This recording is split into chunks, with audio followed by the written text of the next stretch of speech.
welcome to episode 190 of Technical File, the sports podcast you never knew you needed.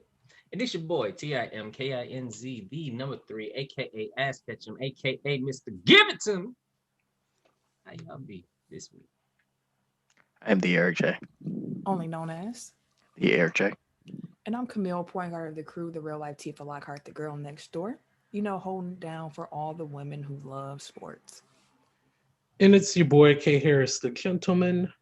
The gentleman. The everyday gentleman. 24/7. But better known as K. Diddy. Take that. All right, now. So we got these social medias and things that you can go ahead and follow us and like, subscribe, rate, review, all that good stuff. So we're going to start off with our website, www.technicalfile.com. Don't forget to put the K on that motherfucker. Be damn right. We are also on the Instagram and the Twitter at Technical File. Mm-hmm. You can find us on the Facebook. Excuse me. Facebook, Technical File Podcast. We also have a Technical File Pod Overtime group, which is our fan page, listener page, family page, whatever you want to be. That's where we have for you. And finally, we got our YouTube, Technical File Podcast. If you want to go ahead and see our beautiful faces. Oh, for sure. Ken, that's Like your part. I was going to say, yeah. Oh, he's looking away, looking down. Right. And I was like, No, oh, I was just going to say, yeah. Like I say every week, man, if you guys enjoy being a part of this amazing Tech File fam, share with everyone you know. Your mama, your daddy, your uncle, your granny, your baby mama, baby daddy, whoever, wherever you right now, man, share. We don't grow without y'all. So, let's grow. Let's grow together. for sure. Tech File Challenge this week? I didn't even think of one. Okay, so I seen one. Yeah. Because March Madness is around the corner, so a lot of people have been kind of reminiscing on their favorite college basketball moments or like the tournaments, because a lot of the tournaments are going on, like the Big Ten tournament and things like that. So let's keep the train going there. What's your favorite college basketball tournament moment? So that can include the championships, that can include just the regular conference championship tournaments too. So, because I know one of mine is Kemba Walker. Step back. Like that was gross. But yeah, so how about that? That's the year they kept going to overtimes, right? Yeah, I think it was like 3 overtimes. Yeah, no, Kimba was killing in the Garden. I remember. And what was that? Boone? What was that his name? Big Josh Lasky Boone. said. Yeah, that was Josh Boone he caught. Damn, they do remember the one that you they get hit, bro. Sad. Yeah, mine probably just revolves around Marquette making the Final Four with D Wade. I was really hoping to see that D Wade Carmelo Anthony matchup in the finals, but we crapped the bed against Kansas. So yeah, but it was a fun run up until then. It was a fun run. That was honestly a really good tournament that year. Mm-hmm. Like the championship game was dramatic. Came down to a last second block by Hakeem Ward, former Milwaukee Buck. He was supposed to be cold too. I mean, he had like a 10-year NBA career. Like, can't be mad about that. Hey, that's longer than a lot of players. What's the average NBA career? Like 4 or 5 years? I think less than that. But yeah, I actually saw a clip of Steph Curry. Like they asked him when he was a rookie, like, where do you want to be in 10 years? And he's like, I just want to be, be seen as like a solid vet, because most people don't get to 10 years. And like, yeah, you sold yourself short, bruh. You were super short on that one. I'm gonna throw this in real quick just to let you know, Eric. I've been looking at you looking like a telemarketer. So it looks like the whole thing you're doing is like a customer call. Yeah, that would be funnier if I ain't say the same exact thing before you got on. But ain't nobody hear that but y'all. Hi, Stephen A. Stephen A. stealing. I wasn't even here for that joke. Wherever you find podcasts, you can find us. That includes Apple Podcasts, Google Podcasts, Stitcher, SoundCloud, we there too. Spotify, About that fly. Amazon Music. I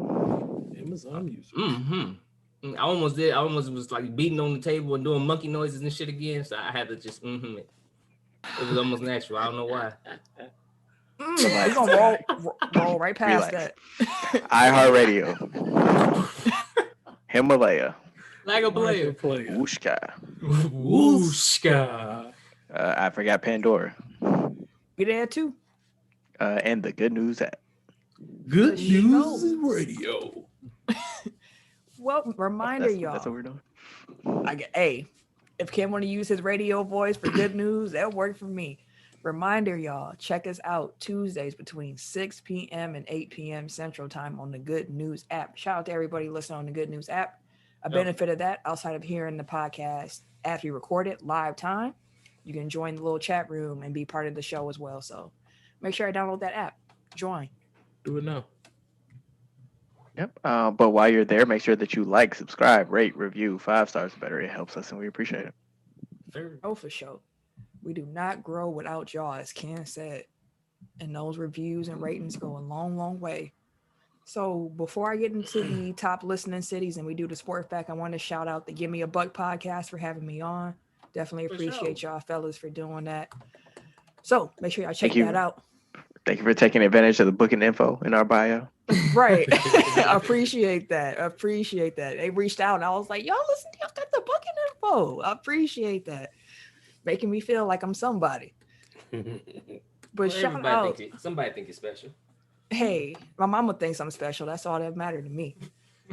The top listening cities from the past week. I want to give y'all a special shout out because listen, y'all made episode 189 a top 5 listened episode. Like it's number 4 in all the episodes that we've recorded. So we appreciate y'all for tuning in. Big numbers. Keep sharing the show. We need more of that. We want to break records every week. Exactly. And as Ken said, we can't do that without y'all telling somebody else and sharing the show. So appreciate y'all. And it's top 5 in a week. So we don't know where it's going to be, in a year or so. But the number 1 city this past week came through with so much love. Like y'all was number 1 with a bullet. Shout out to Charlotte, North Carolina. Charlotte, what's up, y'all? Thank you for coming back. What's going on? Always showing love. Man, if y'all I love Charlotte, man. I'm telling you, talk about I'm LaMelo, going to make my way out there to live. I love Charlotte. It's so relaxing out there in North Carolina. No, North Carolina is just, it's a slower pace.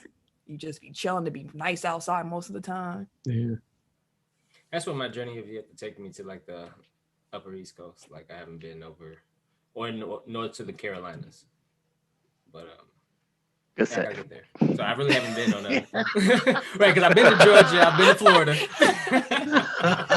The Upper East Coast, I'm like, right, I know. We talking about Carolina. But that section, pretty much from the Carolinas up, I have not been. I hear you. Make my way that way. I went to North Carolina when I was a kid, and I really did enjoy it. It was just relaxing. That's the best way I can put it. It was just very relaxing. Number 2, listening cities from the past week: Milwaukee, Wisconsin, the hometown.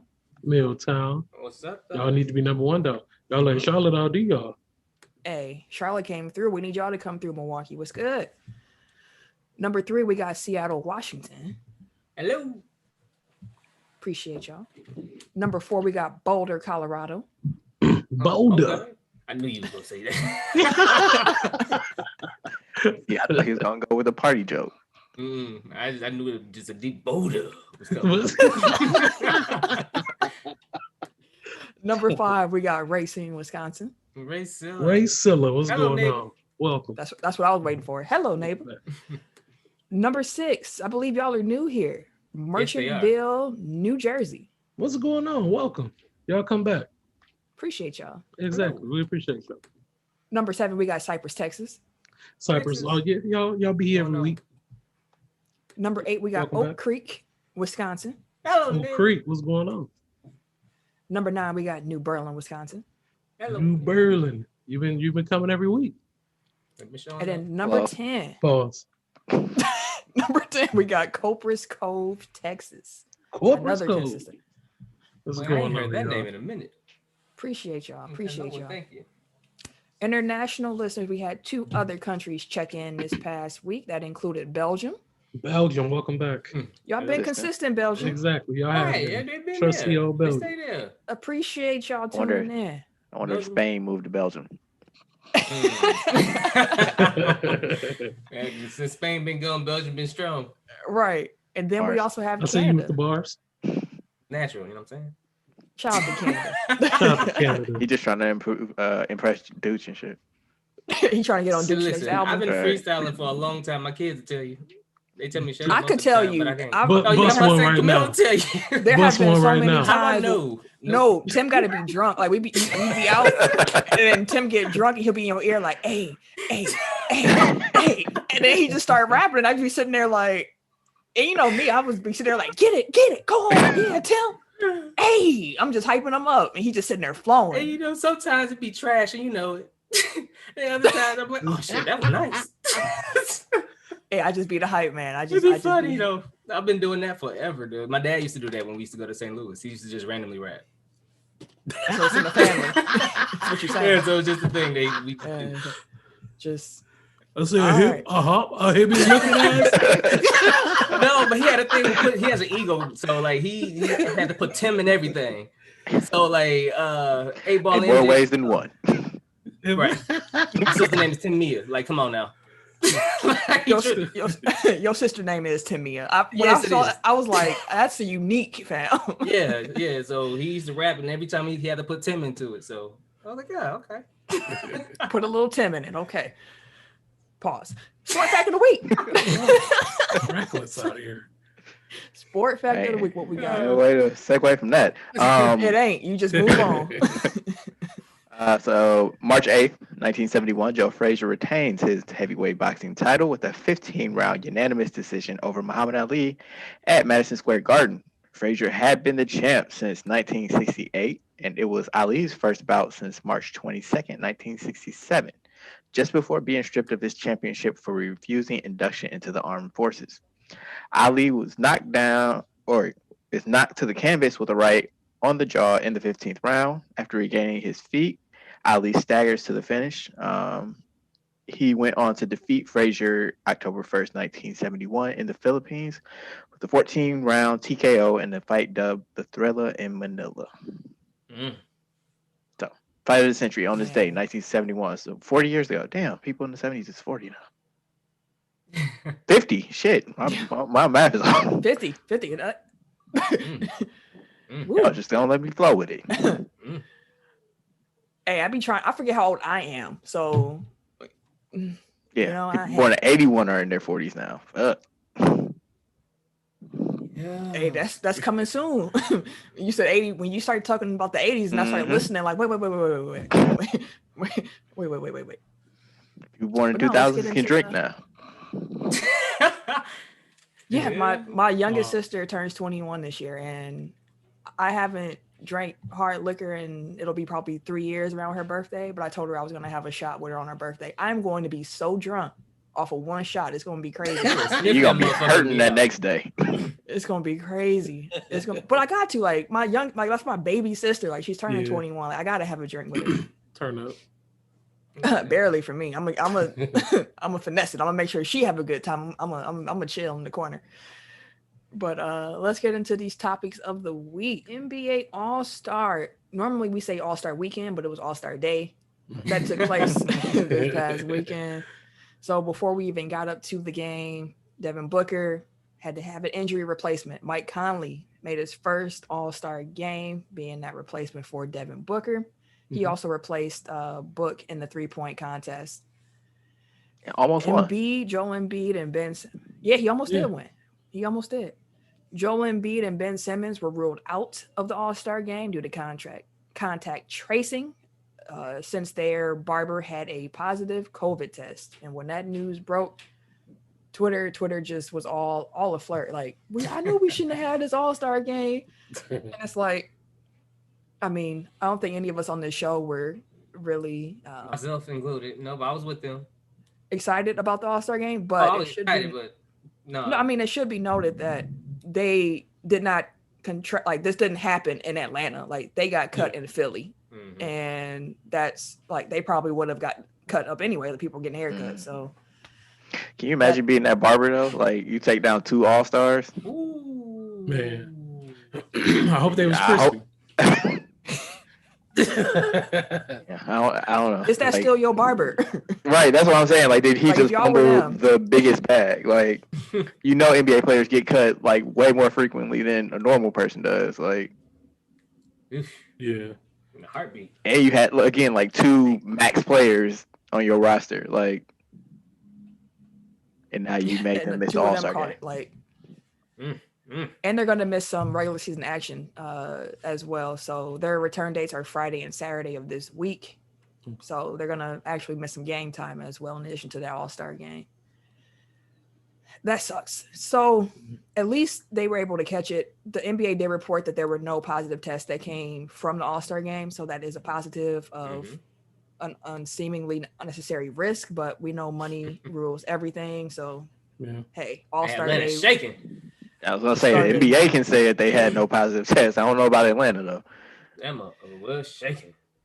Yeah, did the NBA put out like a cease and cease and desist? Like, desist, stop yeah. using Yeah, our like, logo? dog, don't use our shit. Don't associate us with none of what y'all got going. No, we told y'all don't even come down here, bro. Like, we don't endorse nothing. No parties, no tea parties, no after parties, no nothing.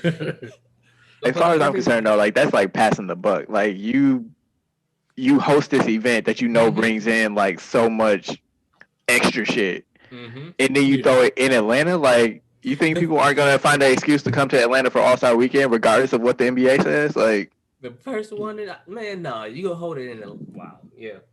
No. Like, if you want to have All-Star, like put that shit in Providence, Rhode Island, or something, like somewhere way out the way that nobody's going to.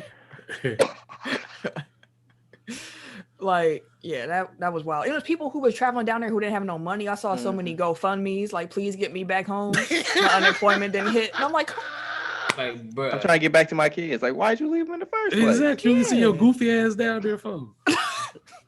Like, you knew how much money you had when you got there. You went down there with $100 for the weekend in Atlanta. What is wrong trying with to get back home on GoFundMe's because they blew that shit? No, for real. I saw at least like, 4 that of was them. real life shit, bro. Wow. People staying in U-Hauls, fam. Like, it was wild. Bro, I think I saw that like they limited the amount of hotel rooms and shit that people could have. Like, they blocked Airbnbs. Like, Atlanta, again, aside from actually agreeing to host a damn event, like Atlanta did what they could to kind of discourage people from coming, but niggas gonna find a way. And they did. Like, when I saw people living out of U-Hauls, like, come on, dude. Like, that's like, is it really that serious, bro? Then I'm gonna come to Atlanta and sleep in a U-Haul, my nigga. And that rental rate is crazy. You gotta fill that bitch back up and everything too. Like, how far you drive with this U-Haul? Because Atlanta didn't rent it to you. Unless they U-Haul. That's crazy, bro. A whole U-Haul. That's wild. So when we get to the All-Star Day, we had a skills competition. Domantas Sabonis, he won that. Much to the chagrin of Kenny the Jet Smith, who couldn't believe that a big man would win the skills competition again. Shit, they have it every year. I was gonna say, he act like that's new. But they ain't new. I was like, have you not watched the last few years, fam? Like, probably not. Taking over. No. I was gonna say, it's TNT. Probably not. My blow the whistle, but we'll get there. Steph Curry won that 3-point contest, as Eric mentioned. Mike Conley was exciting. Yeah, it was exciting. I was like, okay. Steph went last in the first round. I was like, okay, what you gonna do, Steph? He came out just fuego. Like, it's a joy to watch that man shoot a basketball. It is. It's like a what the fuck is that? I don't know, but it is an absolute fucking joy to watch that man play basketball, dog. Like, you're trying to find a way not to repeat what I said. I was trying to find another word. I really was. I couldn't find one fast enough. It'd have been bad podcasting if I was thinking long enough. So, anyway, that motherfucker there is exciting to fucking watch. No matter how old or young he was, like even at Davidson, that motherfucker, just watching him shoot was just spectacular. And I don't be up late enough to be watching these damn games. Most of the time I've been asleep like 7 o'clock, 7:30 lately. I'm old now. I'm trying to get out of it. But to be able to actually just see him just have fun and be loose and just, that motherfucker was just clowning. He was clowning. And like, I know your point, Camille, last week was that, you don't want the players to get tired having to do a 3-point contest in the middle of the game, but the 3-point contest really is like the crown jewel of like All-Star Saturday night at this point. Like, there's no reason that, build to the dunk contest. Like, you actually get stars to participate in 3-point. So market towards that instead of like, Dunk contests that usually like disappoint. Exactly. What'd you say? And I was gonna say, everybody, the league is trending that way. It's a lot of shooters. Like, we're gonna get some stars in that 3-point contest. And as mentioned, the dunk contest. Dame stop dunking. Dame stop dunking. Like, I want to see Dame and Steph in the 3-point contest together. Ooh, yeah. So after that game, yeah, for sure. And we also had the dunk contest. We'll talk about the game in a second. The dunk contest took place at halftime, and honestly, it felt like halftime entertainment. I said it was perfect for it. That's what I said before we did. It was perfect for the halftime show. Something that's just kind of Red Panda. Right, something that's just kind of you can get your snacks while it's happening. It's like the Bucks halftime shows with the what was that? The little trampoline team.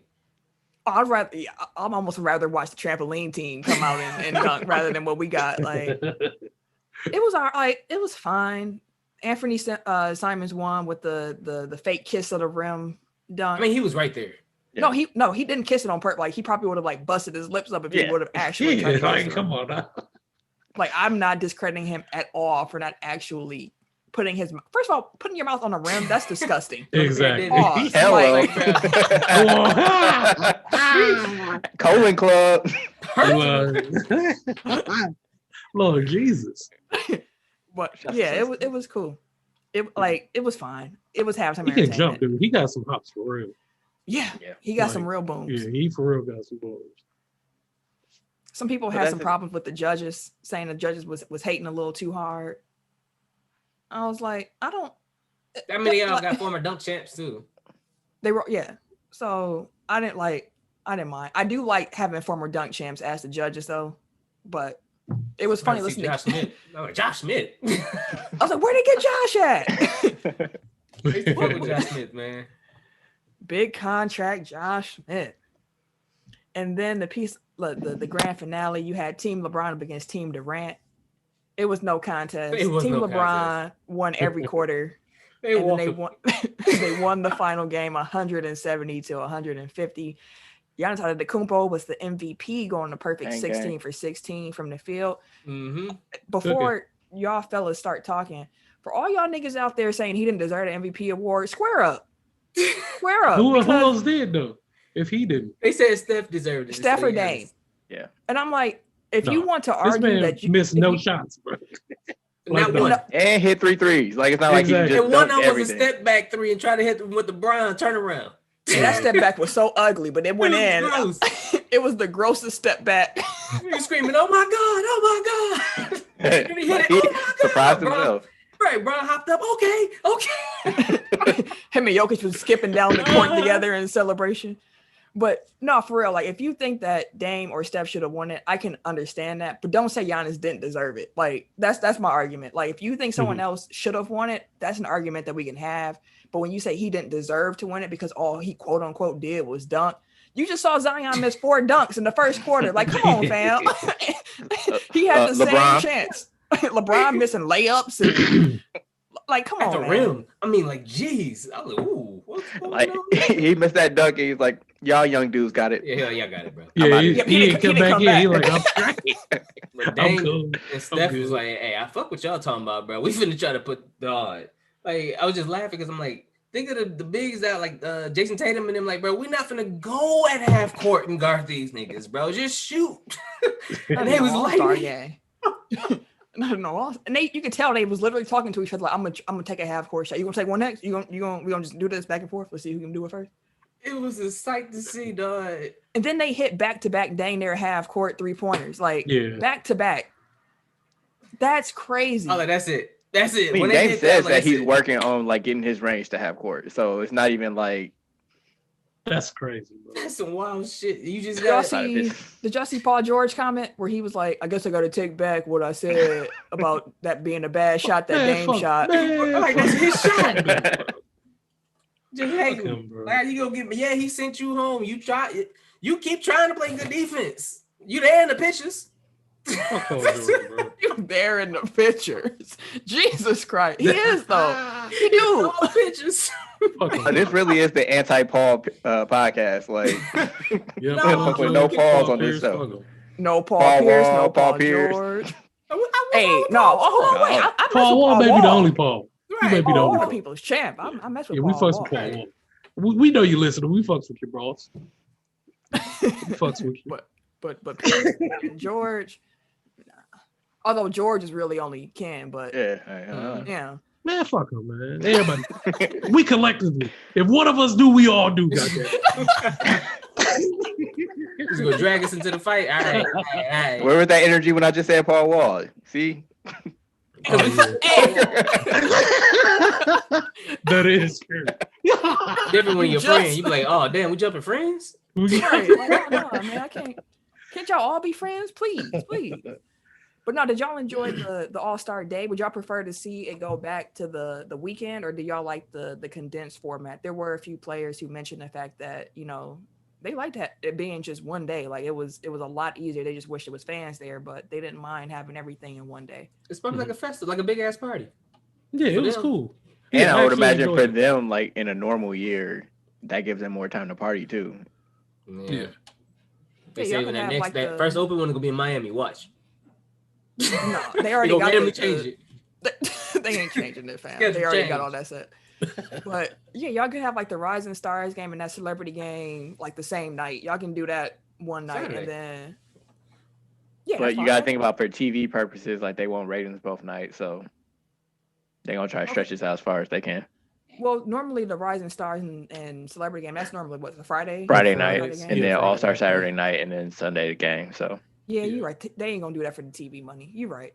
I would prefer it to be one day, but you're right. You're right. I enjoyed it being like that.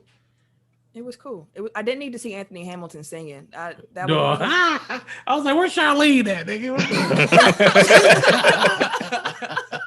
Look, you over here singing, nigga. Yeah, I literally I was like, oh, bathroom break. And came back in the fourth quarter started. That was it was a good Sunday night. Like we had the game on the TV, then I had the Oprah, Prince Harry, Meghan Markle. I was asleep by then. Yeah, by the time the game came on? 6:30, I was out. Hey. You really are open. No, I'm telling you, it's been I just been sleeping like 6:30, 7 o'clock. Like what time you be getting up in the morning? 4:30. I be getting up at 5, so 10 o'clock is my latest, but I be out. We ain't gonna talk about how old we are. Is it niggas always well? I be sleeping there till like 7:30, 8. Man, because I be trying to get up to do like yoga in the morning, so it's like I got to get up at a certain time to be able to do that, and like get ready for the day. And I just started doing yoga. It's actually good.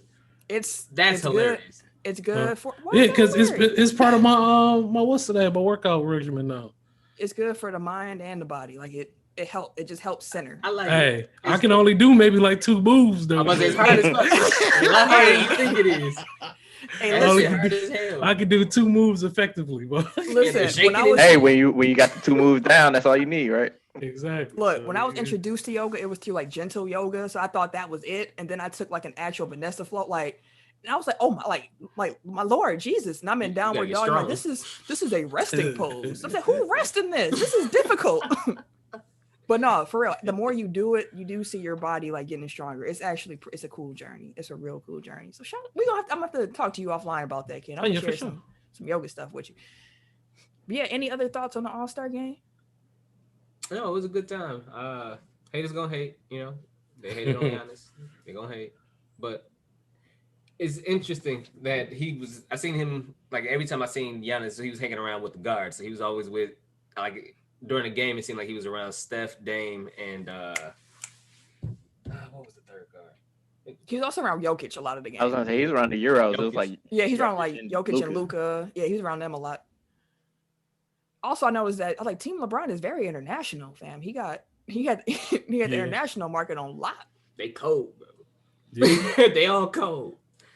Hey, I hate to defend Durant and his boys, but they were missing like 2 starters and the key bench player, I think. Like, it's the reason why they got dog walk. It wasn't a fair fight. And when they drafted the teams too, I was like, I thought Team LeBron was better in the initial draft, but LeBron losing Simmons is not the same as or Team Durant losing Embiid. So and already being without Durant. Right, because you have Durant out there, it's a whole different story because it's Kevin Durant. That'd have been crazy. He probably would have just been pulling from 3/4 of the court. Durant was like, "Fuck what y'all talking about? I've been working on this." I thought I was hurt. Man, it's been a whole year since Rudy. I think people was passing around that not a clip of him but touching the microphone. that hot pocket. March 11th marks that 1 year anniversary of the NBA suspending the NBA season. Yeah, so it's been 1 year since we were all in the studio together because we recorded the day before that. Yeah. That's crazy. Mm-hmm. That's a long ass time, B. I remember a year's worth of Zoom episodes. I remember our first episode in quarantine. It was called like standard definition or something like that because we was like, we don't know how. We sounded super trash. Damn near felt like the pilot. Exactly. Oh. We sound like everybody was in the bathroom and shit doing a pod. Motherfuckers get out. What's wrong with us? Well, we ain't got dropped. We're like, hold on, we gonna get this right. Hold on, just give us a second. We're gonna get it right. But yeah, I done bought so much damn equipment. Shit, like microphones, I was low-key cameras. thinking about buying a new computer. I was like, I might get something a little stronger. Yeah, well, I just got the microphone and the laptop. Man, I got lights. I got the mic. We got some headphones. Like, I got a whole setup. Yeah. I'm damn near about to put some soundproofing up in this room. Might as well turn it into a studio. Work out in your studio. It'll be your spot unless you do it downstairs. Hey fam, listen. I get vaccinated completely. I'm be in the studio though. When I get that vaccination. That's why I can't wait. Dude, I'm coming, bro. I'll be there soon. Hey, come on, man. Hey, he can't wait. He just want to hug Dooch. That's all he want to do. As soon as he see him, bro, he gonna give him a hug. Dooch, like, get your phone. I miss you, fam. You to the computer because I miss you, bro. And he gonna start rapping too. Like, hey, drop the beat real quick. He gonna have a rap called I Miss You, Dooch. We got a whole notebook from this last year. Like, I got some shit for you. No, man, I'm be excited to be there though. We know. That's fun. And I gotta bring the love and energy. Y'all gonna feel y'all walk in the building like, damn, Tim here. We gonna know before we even see you. Yep. It's gonna be instant. But no, y'all have any reflections on a year in quarantine? Like, it's been a year. We kind of discussed this yesterday, but like quarantine really has gone like in stages as far as sports content. Like, remember that first stage was just like death of content. Like we were reviewing movies, Last Dance. Like that forced us to be creative as a motherfucker. Yeah. Everything was shut down. We have a sports podcast. Like other podcasts could keep going. Like they have plenty of information. We had to like figure it out quickly. Like it happened though. Thank God for Hard Knocks. Man, Hard Knocks, Last Dance, movies, Tech File Cinema. Appreciate that. Yeah, appreciate that, man. And honestly, we were a little bit more. We were a little bit more successful than somebody like WWE. Like they was floundering. Look, hey, WWE product was so bad that we didn't have no sports to talk about, and we still didn't talk about what they was doing exactly. Like, yeah, we had to wait till they found Nate Footen to bring them back up. Like, but is there anything that y'all would keep from like this, from quarantine, from lessons learned? I know one thing I'm gonna keep. I can definitely tell you when I'm in large groups from here on out, games, stadiums, I'm wearing a mask. I don't trust these niggas, period. Because I saw what y'all did during a pandemic, how y'all didn't take that serious. You probably out here with the flu, all kinds of colds, and you just don't care. You're just gonna be all out willy-nilly. Not me. I'm gonna have that mask on. I guarantee you. Like the fact that when this stuff was all kicking off, like they had to put signs up in the work bathroom, like here's how you wash your hands. Like what were y'all doing before? Like that's what I wanted to know. Like not that. So walking right past the sink. That's what they do. You hear no water, just the door. Exactly. Like, what happened to washing? You gotta walk past the sink to walk out the door. Like I don't understand. That's why I never understand. You gotta go out your way. You gotta go out anyway. Just wash your hands. The extra minute is that dire for you. Like you can't spare a minute, fam. Exactly. Wash your hands. Time is money, Camille. Time is money. Y'all remember that picture I sent to the group where they had a picture on the back of the toilet where it said, "Don't sit on top of the toilet. You gotta sit on the toilet the right way." I sent it to our group chat a while ago, but I'm like, it was a picture like that. It was like a picture of somebody sitting on top of the toilet. And then somebody sitting on the toilet the right way. Wait, like dropping a deuce in the top? Yes. What? It was like, this is not the right. Camille face right now. Wait, what the fuck? Well, why do we have to have this here? You said it was at your job? Yes, it was behind the toilet. Y'all got more issues than you. Savage. Yeah, I was like, what the fuck? That was at my old job. I was like, what the fuck was this? Hey, way to clarify that. Exactly. You don't want nobody listening now and being like, get out of here. What? Hey, his boss is just gonna happen to listen to this episode. He probably would have put it on the toilet. But yeah, any other like quarantine reflections, COVID reflect? Like it's really been a year.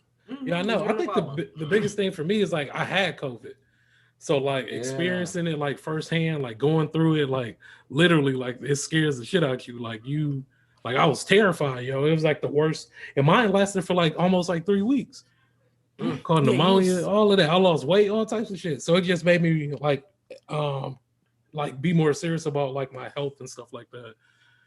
And just taking being safe like serious, man. Just it's super easy, bro, to just wear a mask. It's super easy to wash your hands, use some sanitizer, bro. Like that's easy. Like it shouldn't even be like no fight. Like that's not something we have to learn, and it's not changing our lives that much. It's only making it better that we're being even more safe. So just wear a mask, wash your hands, man. It's that easy. That's a good point that you brought up too. Just being active. Like I was outside so much more because of quarantine. Like that's the only way I could be able to see friends was really like, let's meet outside and do something that's like safe. Like I discovered how much I love hiking, and now I really can't wait until the weather breaks so I can start my hiking tour of Wisconsin. Got some spots, man. Like there are some real beautiful spots to go and look at. So I'm definitely excited to go out there. Like I got hiking boots on the way. Like I'm ready. Like I'm ready. So if y'all want to ever go out on a hike, y'all just let me know. Sound like me and golf. Like I picked up golf during quarantine. Like you excited really enjoy it out there? Yeah. I wish I lived somewhere where I could golf year round now because I've been missing it for like the last 6 months. And like at the end of the season, like the last time I went out, like I finally figured out my swing and it made me so much better. And I was mad because I'm like, I'm not gonna remember this shit by the spring. Well, a good thing is that when this stuff does wrap up, you can golf in the warmer weather, and then you can start going to driving ranges and whatnot in the cold weather to keep your swing together. But no, highly recommended. It's relaxing. Like you get outside, to your point, like being out in nature and shit. And it's just fun. Like I don't know, it's fun. And they let you drink. I don't drink, but like you can drink on the golf courses. So if that is appealing to you, like that's a plus. Like a crash waiting to happen, man. Oh yeah, take an Eddie right before. We'll be out here. Be out here, B. You can't tell me I ain't Tiger after the Eddie, B.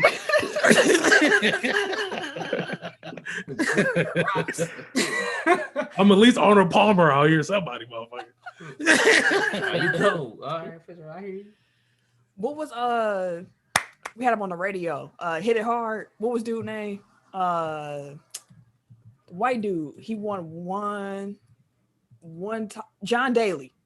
Oh, okay. John Daly. He would be John Daly at the least, man. All three of us was like, who is she talking about?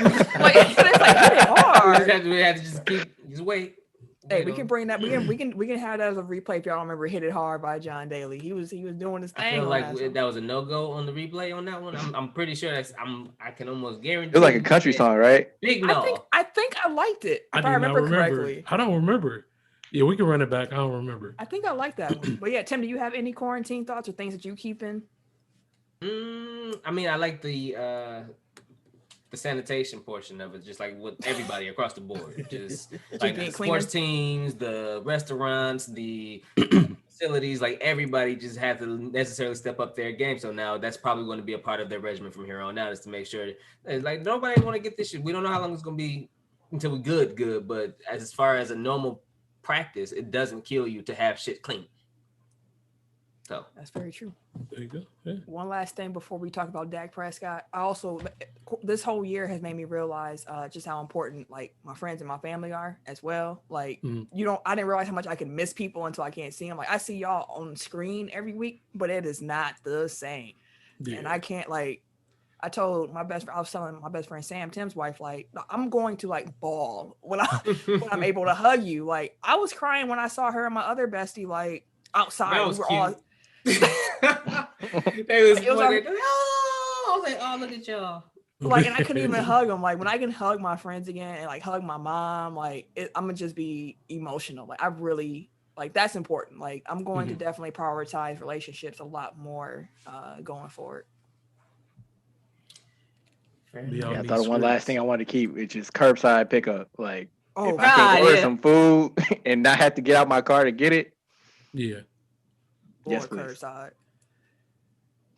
Dak Prescott, he re-signed with the Dallas Cowboys. Big money. 4-year, $160 million deal with a record $126 million guaranteed. The first 3 years average out to being about $42 million a year. He got a no trade and no tag clause. Now, when we talk about the franchise tags later on in the show, his name will be listed, but that was just a placeholder. It was procedural, just so that they couldn't tag him again in the future. So they got it all worked out. He got his money. Dak is a Dallas Cowboy for the next 4 years at least, unless he want to trade and he get. I was gonna say, pull a Deshaun.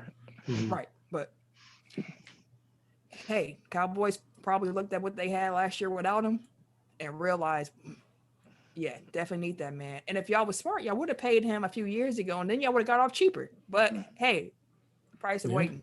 The price of waiting. A big picture. Somebody pointed out that this probably is Jerry Jones tipping his hand that their TV deal is going to be a monster. Like the fact that he was willing to pay this much means that he knows he can afford it going forward. So, because he's in charge of the TV negotiations background. But yeah, he's gonna make sure they get paid. Yeah. Yeah, insider info. But no, and he's supposed to make $75 million this first year. 75. That's a lot of money. First year. Get that money, man. Congrats, for real. Out of 1,675, that's some shit, boy. Like, ain't no sales tax in Texas. That's off his income tax. That's off his rookie deal. You turn around off your rookie deal, you catch 75 and 1. Woo. Yeah. Look, catching 1 would be a blessing. Catching 75 of them things. Exactly. I don't even know a full 1. Man, half of 1. I could do some things with half a milli. Come on. Shit, man. 1/10 of 1 would change my life considerably. Like $100,000. Like yeah, honestly, I could do a lot with $100,000. I could do a lot. And just one handoff, like here go $100,000. Like, here's $100,000 for you. $100,000 for the year, like. What's the catch? What's the catch? You ain't gonna roll up on me, give me $100K, like just a good time. Like, no, where's the camera at? You gotta take this back. Who punking me? Right, some crazy shit. But no, actually, that's a good question for you, Tim. Like, would you take $100,000 to play a preseason game, like at quarterback?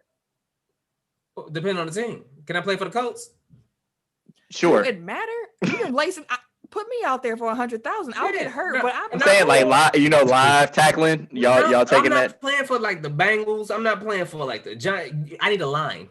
I'll play if you got a line. I need somebody to block. You ain't just put me out there and get smacked all game, bro. No, it ain't.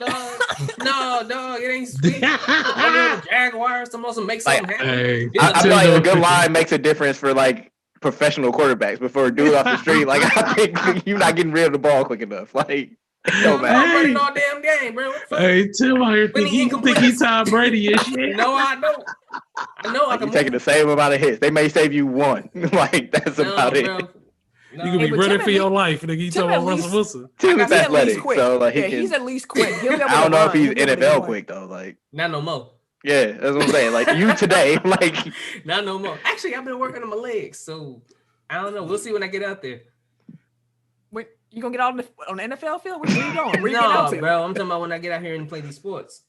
What you playing? What's up? What's on tap? Softball for now, currently.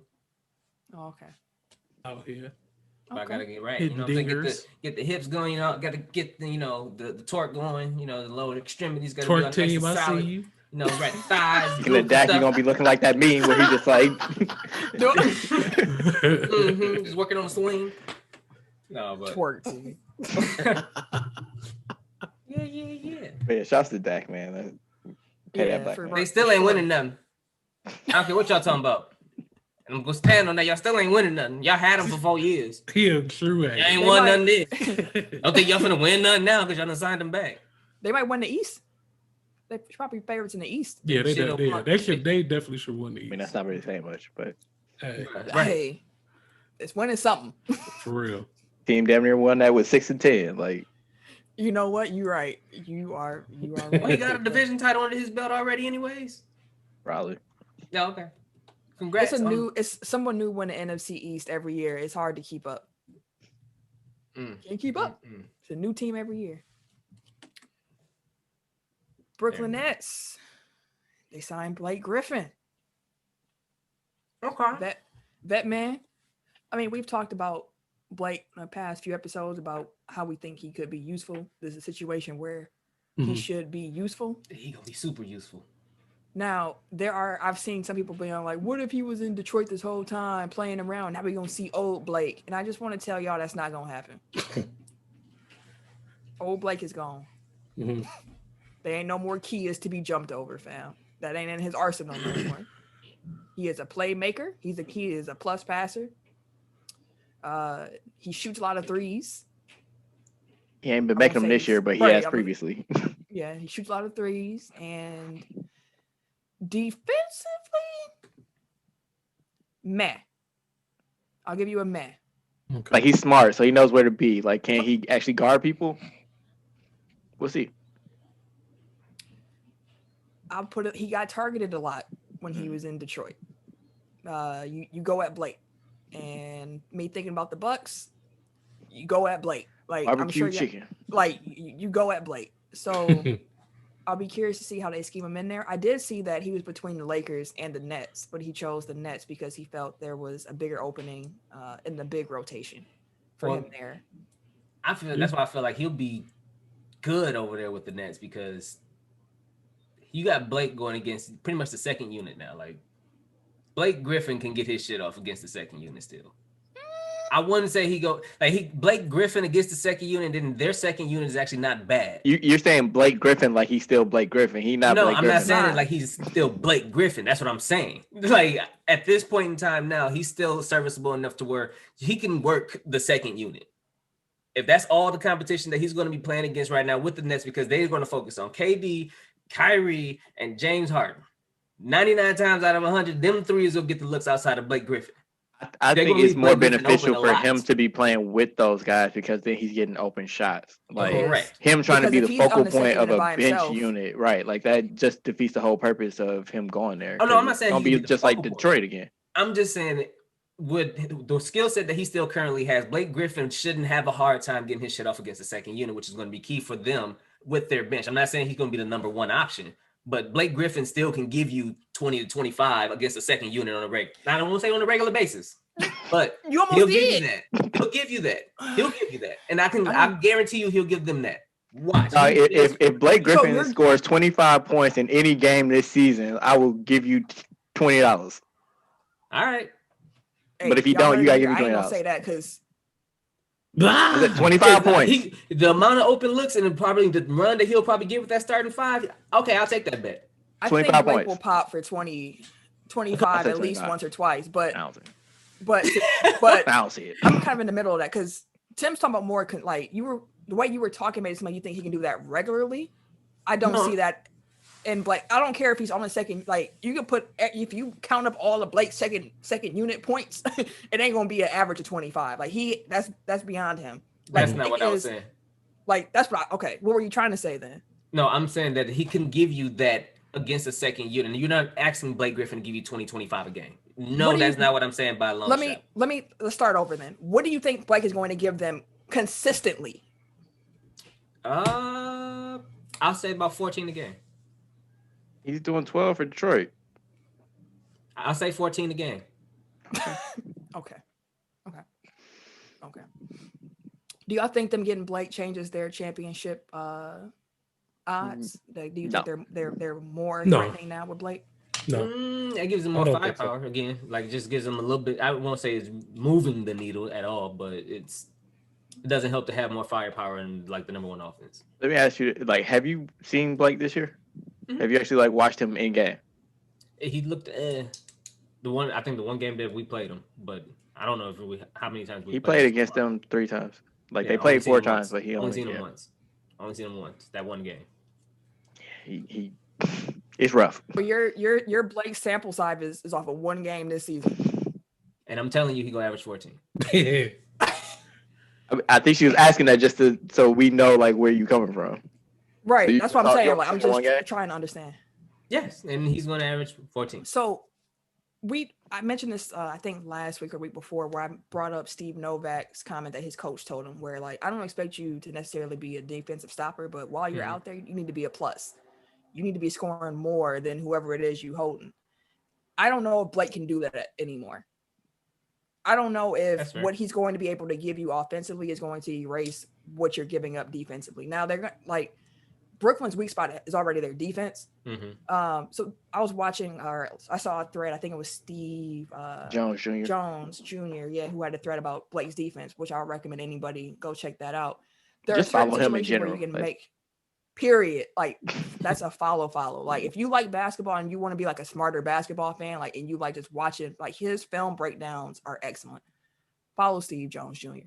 But he was just pointing out where Blake is most successful and like how he gets beat, and he's smart, like Eric pointed out, but it's like his body just can't do some of the things where he's trying to get to. So it'll be really interesting seeing him in Brooklyn. I don't think it necessarily ups their championship odds because they're already considered a favorite out of the East. Blake in Brooklyn doesn't scare me. I think it's a good pickup for him. Like it's a bet, man. Like yeah, for sure, it's a good pickup, but I'm not sure how they're going to be able to utilize him when their defense is already pretty leaky. So it'll be interesting to see. But we got a bet on the table. Yeah, we do. We got a bet on the table, right? Yeah, we do. $20 for 25. Yep. The last thing I say is like if I feel like I shouldn't even say a lot. I saw some people comparing this or like reacting to this like it was some earth-shattering move, and it's like I'll compare this to DeMarcus Cousins signing with the Warriors. Like it's a name, but that name doesn't match the production anymore. So don't look at it like 8-time All-Star Blake Griffin is joining James Harden and Kyrie and KD, and they just got the new super team. It's like he's at a different point in his career, and like the contributions will be more nuanced than this is a former 20-point per game scorer that you're bringing in. Can he help them a bit? Yes. I don't think it materially changes the title race in any way. Like he'll just be another solid. Like I don't know if he's better than Jeff Green at this point. I would rather play Jeff Green than Blake Griffin. Because of the mobility. Mm-hmm. Because at least with Jeff Green, like you mentioned, he's a lot more mobile. He's able to get to some spots on defense a lot quicker than Blake can. But if Blake coming to Brooklyn takes away from Jeff Green minutes, I'm cool with that. I'm cool with that. But there's been some other transactions just in the sport world as well to highlight. Tim, can you tell the people what else has been going on? So Brewers signed Jackie Bradley Jr. I think today was his first day he suited up for us. But we needed some outfielder help because Kane is still hurt. So how many outfielders do we have? Like I feel like we got a lot of gold gloves out there, don't we? I think we have 4 now. I think all like at least have 1 gold glove on their resume. I think 3 for sure, but yeah, I know Kane has 1. Jackie Bradley Jr. has at least. I'm not gonna say they only have 1, but they at least have 1. Right. Arcia has 1. Now Yelich ain't got 1, do we? I don't know if Yelich got one. But he had MVP, so I mean, I'm not sure if it's RC, but the left fielder that we have, he was former Gold Glove. So. Oh no, Yelich is a Gold Glove winner. He won. Oh well, then we have 4. We have 4, but it provides depth, and then of course we can have a DH during the AL game, so it wouldn't hurt to have an extra bat too, and he's a pretty consistent hitter. They did away with the universal DH, right? Mm-hmm. Yeah. They said nah. That would have been sweet though. We don't want to keep the fun. No, get rid of that. Exactly. That would have been sweet though. So also the Seahawks Seahawks are releasing Carlos Dunlap. They released they didn't tag Yeah, we get there. Chris Carson today too. Yeah. So we'll get to the tags. They coming out. Okay. Offensive lineman Kyle Long is returning to the NFL from retirement. Oh what? Who you gonna play for? It's a lot of offensive linemen in this free agency. It's a lot of good linemen in this free agency. Holy shit! COVID. Wait, sorry. Backing up to the Brewers, they have a outfielder named Tyrone Taylor. It looks like a white man. Isn't it Tyrone Taylor for real? Tyrone Taylor, yeah. Tyrone on what? He gonna be cold too. Tyrone? What? According to this picture, you looked him up. Oh, I need to do some research on with the. Oh, Tyrone. I was looking at their depth chart, like, oh, we got another brother on the team. Clicked on his picture, like, nope. Tyrone Anthony Taylor. Oh man. Oh wow. That is like the blackest name I've ever heard in my life. Exactly. Hold on. Tyrone Taylor. Like, if it was a black dude named Tyrone Anthony Taylor, like I'd be like, that's a little too on the nose, don't you think? Oh no, he's mixed. Oh yes. I think. His headshot looks very Caucasian.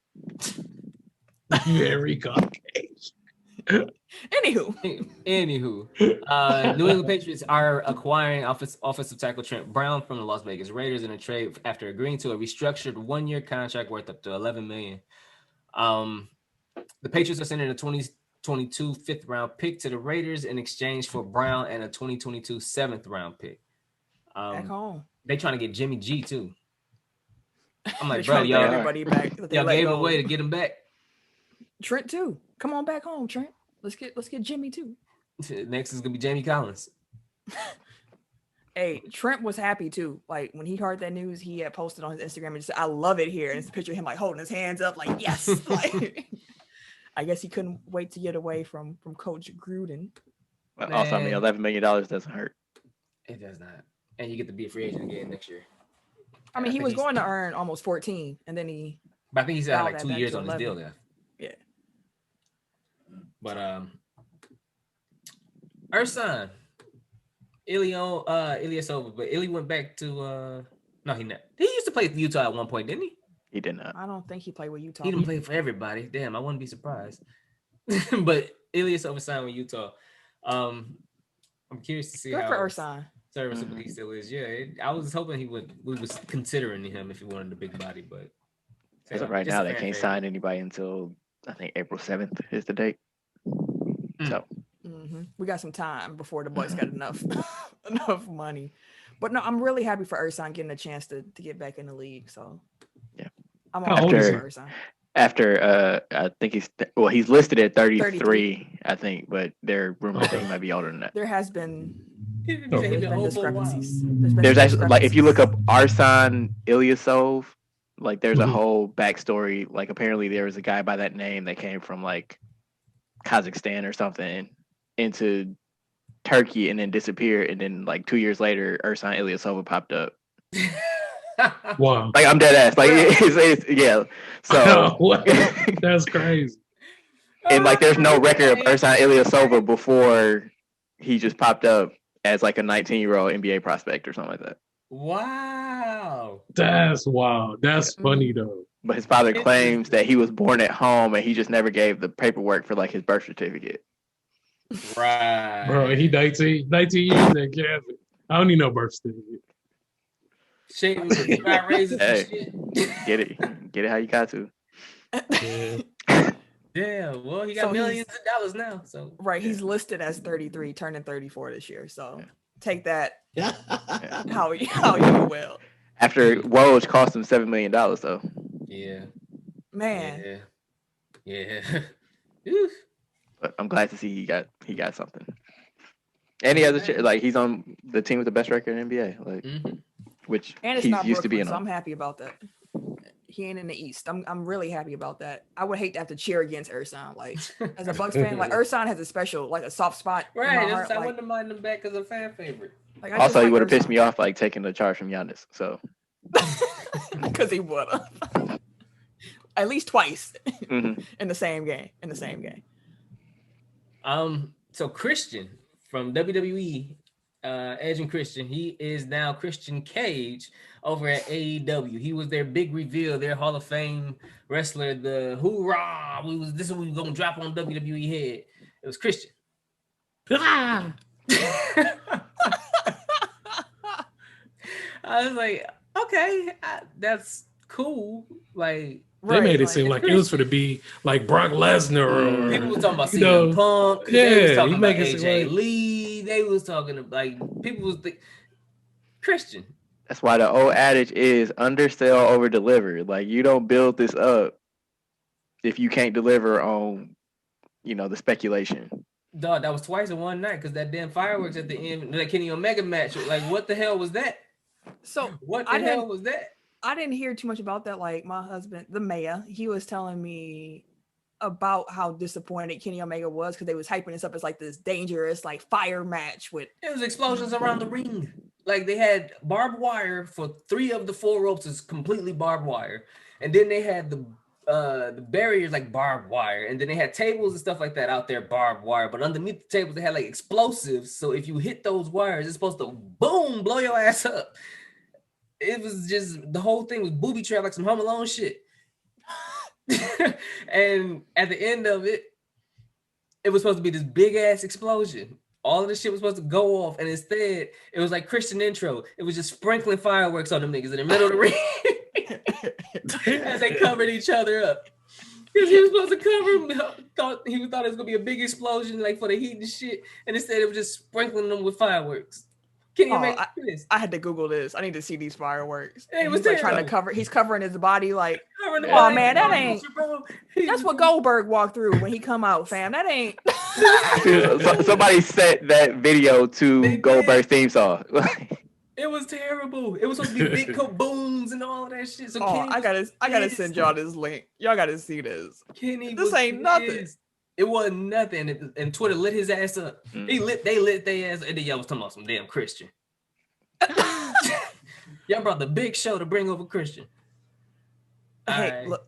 I mean, I guess they thought like Edge is headlining WrestleMania. Like this is a big sign, and we got Edge Jr. Edge was always second fiddle to, Christian was always second fiddle to Edge. His song said, "Last you on your own." That made him trash, anyways. I used to love that intro.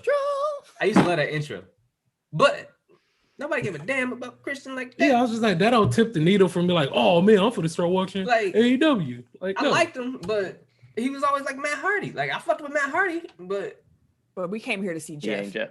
Right? Like, I'm not saying you sucked, but we wasn't checking for Christian. Matt Hardy at AEW, right? Mm-hmm. Mm-hmm. I love Matt Hardy. Delete all that shit. Delete.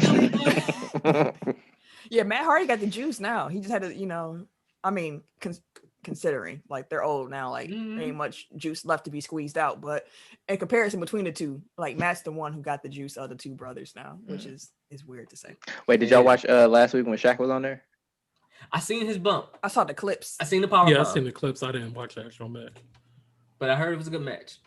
That was the first seconds of AEW I ever watched live, and I enjoyed it. Like y'all know how I feel about Shaq, but he did what he had to do. Like came in, gave him a clean ass power bomb, and then it was a clean. Yeah, that power bomb was. I was like, look at Shaq out here. But I mean, he was overacting, but it's wrestling, so it works. It fits in perfectly. But that was a hell of a bump he took. That definitely was a hell of a bump. It looked fun. Like I said, I want to go through the table. But I mean, he's what 7'2"? We can arrange that. 300 plus, bro. Like it got to be the gimmick table though. Like I'm not trying to get hit by that metal part around it. Oh, I know people who we can call to find one of them tables. We can do that this summer if you really want to go through a table. I'm sure that Ken or Tim will put you through one. Gladly. That's him with 3D his ass. No, thank you. I don't want that. You keep pitching it. We can do like a shield power bomb, and I can be the one in the back who don't really be doing too. Like you can't do a 3-person power bomb, but they always did. I can be the one in the back, kind of pretending to help. No, you gotta be on the side. Write that down. We put Eric going through a table this summer. Goddamn it. Okay, so Eric threw a table 25 on 20. What else we got from this episode? I don't remember. Hey, listen, I might want to. No, I'm gonna kill myself. I'm about to say I'll do a swanton, but nah. Through what? Swanton what? Where? Off a ladder? Swanton, Eric through a table. You gonna do it off a ladder? No. I hold that motherfucker. I hold the ladder. I too much. I hold that motherfucker. Kid just gonna tip the ladder over and shit. I'm like, oops. My bad, I sneezed.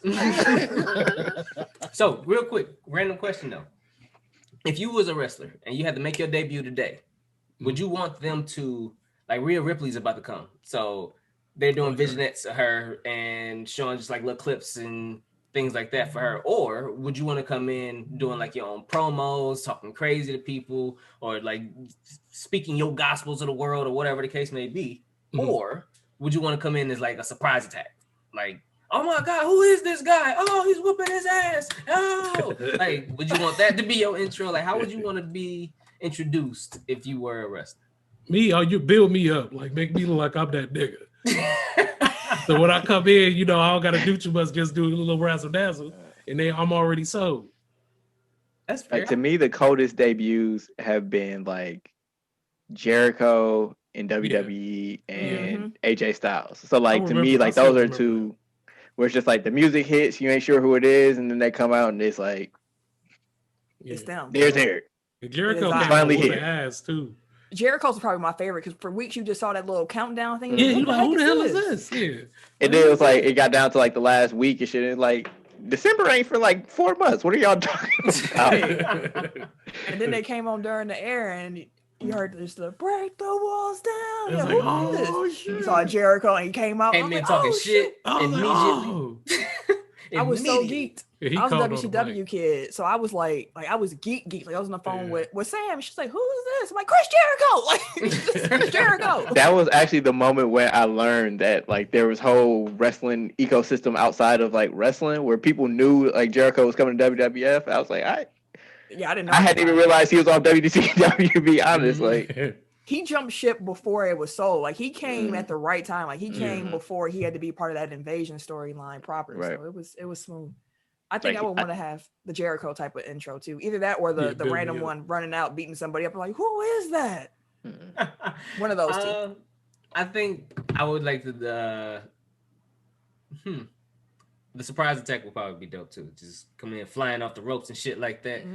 That's basically what the Shield did. Like, I mean, I guess it depends, you know, like if they set you up the right way, because the Shield like interrupted a WWE Championship match. Like Jericho came out and interrupted. I mean, I'm saying like as their debut, Jericho came in and interrupted The Rock mid promo. Like for somebody that's a great talker, like that's the best position that you could possibly put him in. You know what I mean? Like 1-on-1 with the great one. There you go. Whoa. AJ Styles, you debuted him during the Royal Rumble against Roman Reigns. Like you put him in a prime like spotlight spot. So it's like, again, like it just depends on like what your strengths are as a person, I guess, or as a wrestler, wrestling that's character. Fair. That is fair. I'm just curious. Who is this? Oh, okay. I don't know how you pronounce her name. Was it Maya Shaka? Yeah, that was for Eric. But we got some more history being made. We have the first Black woman to officiate an NFL game. I believe her name is pronounced Maya Shaka. So she's gonna make history as the first Black woman to ref an NFL game. Congratulations. Definitely dope. Really wish I would have seen you out there when I was a kid because that was my dream job. I wanted to be a ref, and I was told that girls couldn't do it. Girls couldn't be a ref. So I just returned my little refereeing for dummies book back to the library, and I just moved on to meteorology. I'm sad. It was sad. It was a very sad day. But at least to this day, like I know every call, like I know all the little hand signals. I'm like, oh, here we go. Okay, we got this going. So, you know, it's never too late, Camille. Nah, I don't want to deal with them attitudes. You got to start in the low reffing ranks, and then you got to move on up. I'm okay. I'm okay on that. Tim and kids move up in the podcasting ranks. That's what I'm trying to move up in. Him and Ken's kids gonna start playing sports soon. Like you can just, start reffing their little pee-wee games and out here. No, so I can hear their mouth yelling at me on the side. Exactly. No, Get her some new glasses. What is this? No, I'm usually nice thank to refs because I used to be a ref, so I'm usually nice to refs. no, thank you. not when your kids out there. We'll see. That is, I We'll see think, soon. yeah. Can't nobody tell you your kid not cold, even if they're trash, bro. I'm gonna try to be real with him. I'm gonna try to keep it a buck with him. We'll see. He doing baseball. I can't we'll wait see. to come to y'all kids' games. Going I'm gonna down. be the one in the audience and then it's gonna be a problem. Y'all gonna be all cool. Cause I used to go to my brother's games and I'll be in the audience acting a fool. I miss them. I can't wait to go to some games. Yeah. Y'all tell them Auntie about to be out there acting a fool. So. Yeah. I better already be seen how ready. Sam was at sporting events when she got to cheer for somebody. So I'm like, Sam, this is baseball. Oh, you gonna have me and her next to each? Oh God. Hey Sam, listen, it's baseball. Like It's over. they gotta hear things, baby. Exactly. It's over. But all right, couple franchise tags real quick. Today was the deadline for teams to franchise tag their players. So Tampa Bay, they took Chris Godwin off the market. Carolina took offensive tackle Tyler Morton. Jacksonville tagged offensive tackle Cam Robinson. Washington guard Brandon, I think it's Sharif. New York Jets safety Marcus May. Denver safety Justin Simmons. Chicago smart. Yeah. Wide receiver Allen Robinson. New York I know Giants. he was mad. Yeah. Mhm. They yeah. better pay that Robinson man. was. I He was mean, but probably like, the contract he gets is supposed to meet like it's pretty much market value for a wide receiver. So whatever Yeah, the but highest contract. but no player likes the franchise tag. Mhm. Like, Yeah. Like, give me No, my but he it's only a deserved year. it though. Allen deserved. He deserved what? Allen deserved to get paid, B. Talking about a full contract. You know, Cam wanted Yeah. to keep him there. I was trying to Absolutely. pry him away. Have you saw what he was doing this year with Trubisky? What? You saw what he's been doing his whole career. He had Blake Bortles. Yeah, he's used to mediocre Exactly. I guarantee you, he wanted to run away and come over to Green Bay Packer land. Mm-hmm. He wanted Just to see like what an accurate Juju. quarterback looked like. Hey, bro, Just like Juju. we about to He get gonna one be- though. I was gonna say he gonna be super thankful when y'all got Jimmy G back there. But the Jean. Who get you? This is news to me. I was just trying to think of the most mediocre quarterback that's on the market. That's something we would do though. We'll I did- pass Deshaun, we'll pass Cam, Y'all everybody. gonna get chased. I did you. say that I did see that y'all really are making some strong bids to get Russ. So y'all really are trying to run that up like y'all should be trying to do. Yeah, I didn't think they was gonna go, but they really been trying to see what we can do. Y'all trying. Hey, you called us. We here. What's up? Hey, for real. Ooh. New York Giants tagged defensive lineman Leonard Williams. New Orleans got safety Marcus Williams back, and Dallas quarterback Dak Prescott. But like we said earlier, it's just kind of like a placeholder. Players who did not get tagged was Kenny Galladay for Detroit, the wide receiver. So just come on over here, bro.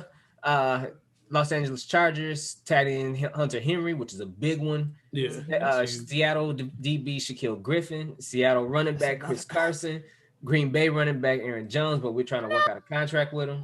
Yay! Tampa Bay linebacker Shaq Barrett, though. A couple other ones came through.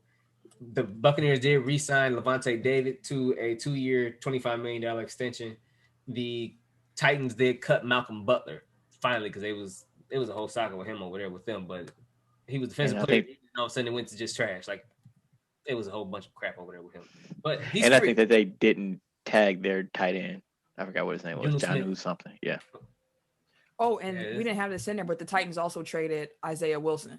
Mhm. He was their first round pick To last year. Miami. Yeah. He was actually the dude whose mom like elbowed his girl out of the shot during the drive. She was on Okay, his I lap. do remember that. Mhm. Yeah. I remember Move, that. girl. Get your ass up. To your point, Exactly I what saw right.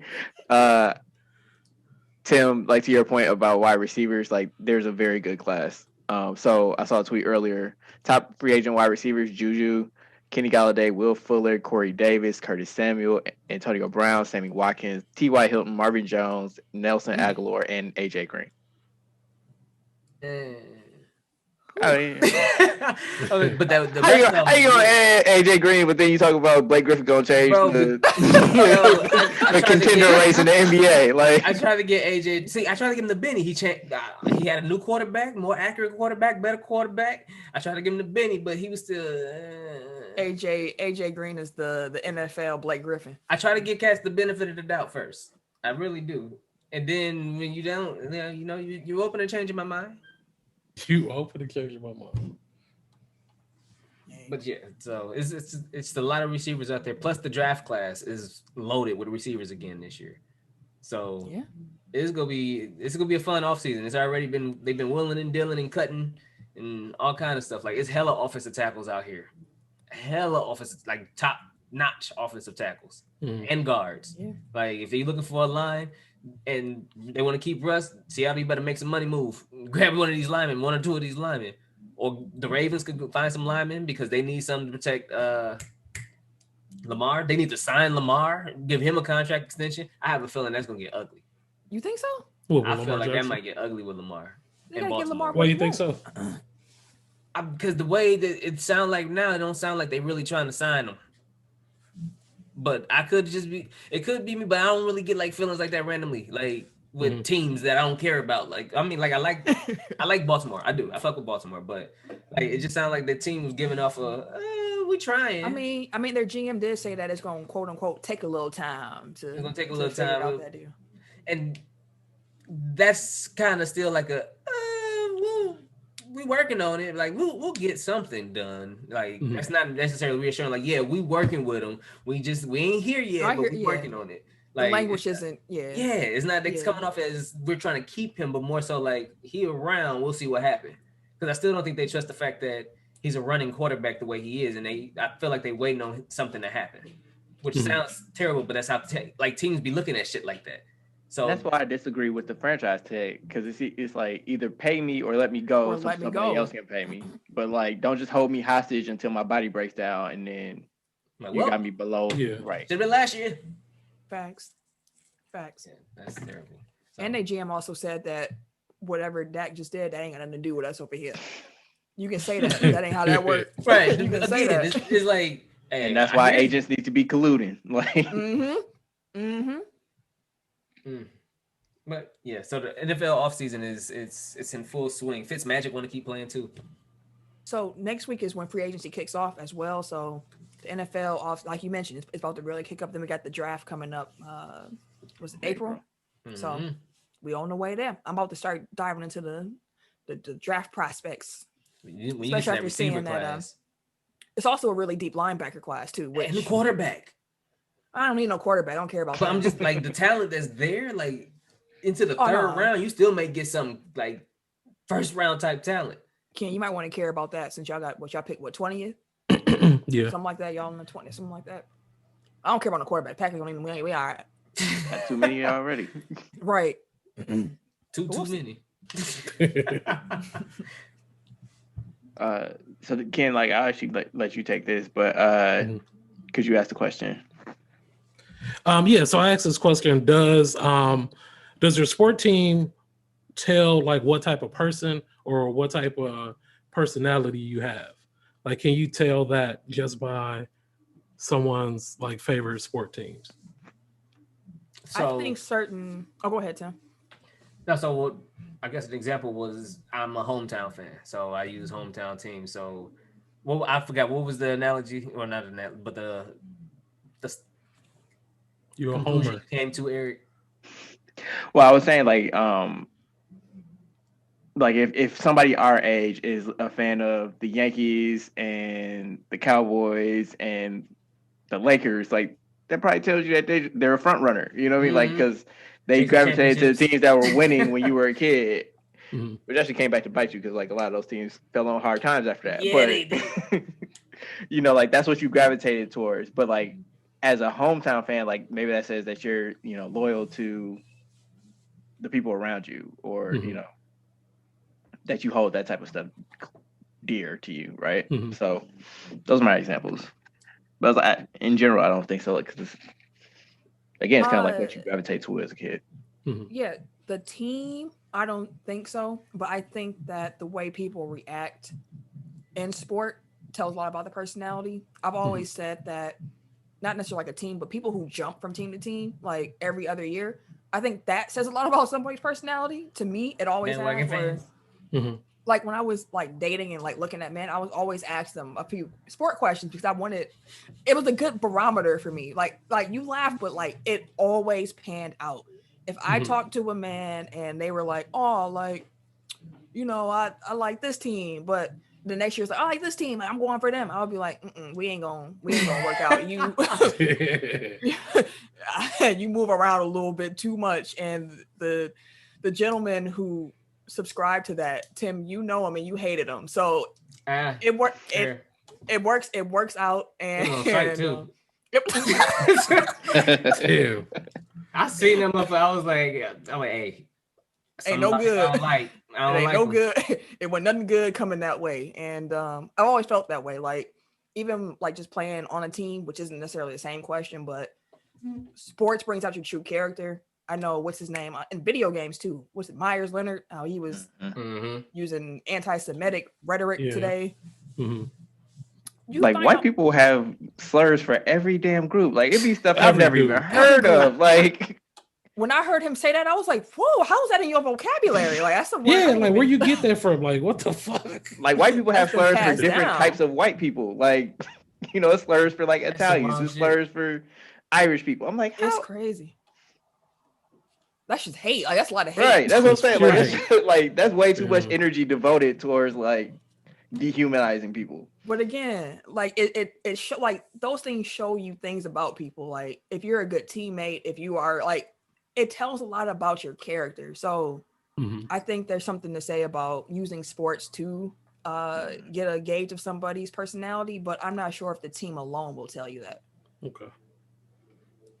Because to your point, like people have different reasons for rooting for the teams or players that they do, which I think is kind of like it's kind of like how that's where that generational divide comes in. Because I think that we're like at the tail end of generations that gravitate more towards teams. Because I think younger kids, especially like NBA fans, like they gravitate towards players more. So I mean, like even some people in our generation do. But like definitely before us, like it was always team first, team first, team first. But like basically LeBron came through and like wrecked all that. It was just like, it's people root for players. So it's like I'm not a Cavs fan, I'm not a Heat fan, I'm not a Laker fan, I'm a LeBron fan. And that's fine to me as long as they say that. But don't pretend like you've been on the wagon for all these years. That's what because like, now all of a sudden everybody Laker fans are like, bro. Like, where was y'all at? Where was y'all at when Clarkson was our number one player, B? Look at dude. She can't. Like, come on, man. Like, where were y'all at? Like, don't. Yeah. As long as you can, like, as long as you're honest, like, I'm cool. Like, whatever your fan, but just don't pretend on nothing because again, it tells me something about your personality. That's not endearing to me. That's why to me it's not endearing. I work my squads hard. We all day. Yeah, and it's been that way because you've been annoying me about them Lakers since I was a kid. So yeah.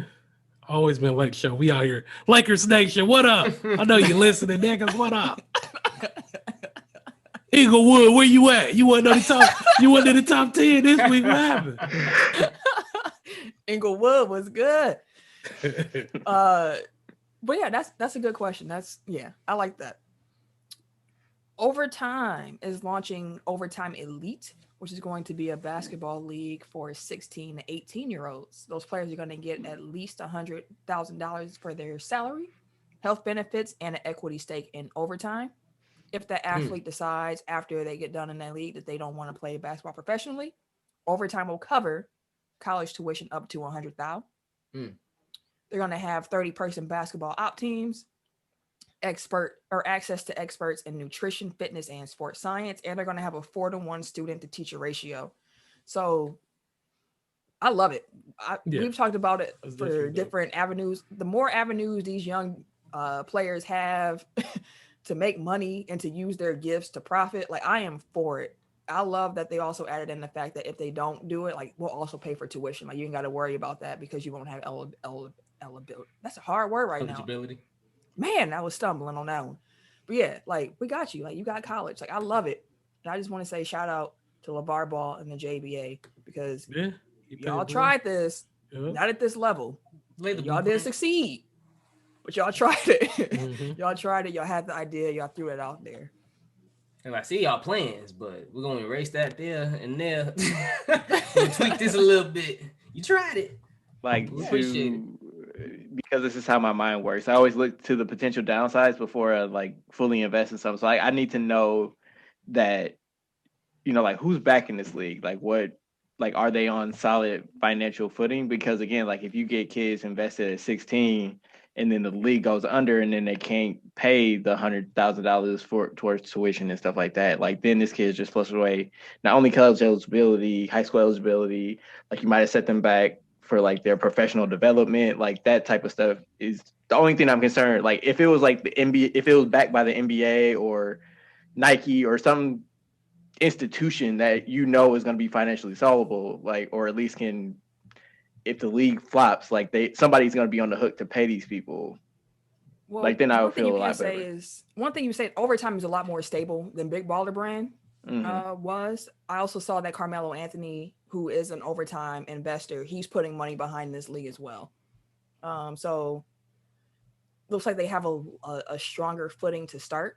Right, and that wasn't like a knock on overtime or anything. It's just saying like that. No, when I see leagues like this, that's where I immediately go to. It's like this needs to be like legit through and through for me to be, you know. Oh no, I hear you. I'm just in case people don't know about overtime or what, or you know anything about them. Like, yeah, Carmelo's a big shareholder in overtime actually. So when they did their last like fundraiser, you know, startup or whatever, they actually were able to raise, I think, like over $35 million. So they got some. What is money. overtime? Overtime is like an app, a social media app, and they have like short sport video content. Like it's like Instagram for sports, pretty much. Gotcha. Okay. So hopefully it works out. Hopefully they get some more funders. I can imagine that Carmelo's probably in the ear of other NBA players trying to get them to invest as well. So I just love these young dudes having options. For sure. I'm just looking up more about overtime. Some other investors in overtime include Spark Capital, MSG Networks, Sapphire Ventures, NBA players such as Victor Oladipo and former pro basketball player Baron Davis. Okay. Kevin Durant has also given funds to them, as well as former NBA Commissioner David Stern. Okay, so they got some heavy hitters. But again, like I just want to make sure, you know, everything's on the up and up for these kids, because prove it. You got people investing, but you know, sometimes they invest because they know they can make a buck off it, not necessarily because they're altruistic. So yeah, we don't want no funny money for sure. But Creighton University suspended and then quickly reinstated head coach Greg McDermott after he told his players not to leave the plantation. It was part of like a locker room speech that he was giving, basically trying to tell them to stay invested. Like he felt like they were losing focus, and he was saying like, you know, don't check out, essentially is what he was trying to say, but he used plantation metaphors, which didn't go over well with his players, but he apologized and was then suspended by the team. So, like, I don't know if y'all remember last week where I was like, I think I got to blow the whistle, but I haven't been able to read it because it broke like while we were recording. So, like, it was this, yeah. I got you. Yeah, he ain't too much to say about dude. Like, to have plantation in your, like we were mentioning earlier, like to have it in your vocabulary. Like, I don't know. I see how you giving it up. Right. Two things. One, like that's Doug McDermott's daddy. But two, like I wonder if it was like, you know, because like you hear some people say, you know, like leave the reservation, which also thinking about it now is like that's probably problematic too. Like there are so many idioms that we have like that nobody really pays attention to like the origin of, and then like when you really break it down, it's like, oh, that probably came from some racist shit. Like I like looked some if up. you Woo. Like if you say like, you know, you say like I got gypped, like to say that you were like scammed or bamboozled, like I had to stop saying that. Yeah, like that's problematic. Don't say that. But yeah, so like basically just think about the words that you say and the way it's a derogatory way to talk about gypsy people. Yeah. Which they don't even like, they're Romany Romani, like you aren't even supposed to say gypsies anymore. So, Hey, correct me. I need to learn. right. Yeah. And like that was. I'm just saying, like that's an example of like things that we don't even, like that aren't necessarily like everyday things that we think about or that we're exposed to, but that are problematic and that probably need to be corrected, but they don't get the attention as much attention as other things possibly do. Mm-hmm. Fair enough. So just think before you speak, and actually think about the words that you say and Words mean possibly things. where they came from. Yeah. The NBA and the NBA Players Association plan to eliminate the 50-game limit for two-way contracts this season and allow two-way players to be eligible for the playoffs. So in reality, what that means is that they get 2 extra roster spots for the rest of the season. Good. You seen they brought our boy Namdi up, dog. Mamdi? Yeah, Mamdi Diakite. Yeah, that's how you say it. You know, it's funny because I think Ken, like who? Yeah, I don't know who. I was like, Mamdi he's a Bucks two-way player who was averaging like 18 and 10 in the G League. Oh, so he's down. He had a game where he had like 28 and 15 and like 3 blocks. Like, what position he play? Like power forward center. He's a power forward. He's like 6'9". Oh, 6'9" power forward. That's what's up. He a mobile big. Like, I think his cult following, his hive, is reminiscent of the Christian Wood. Like, I think that's what. Yeah, like I was a big fan of Christian Wood. Like when we seen him at the scrimmage and stuff like that, I was telling you, I was like, dude, cold. I like dude. Like what? He be hooping this shit like that. He probably ain't gonna see no minutes. We should have let him see minutes.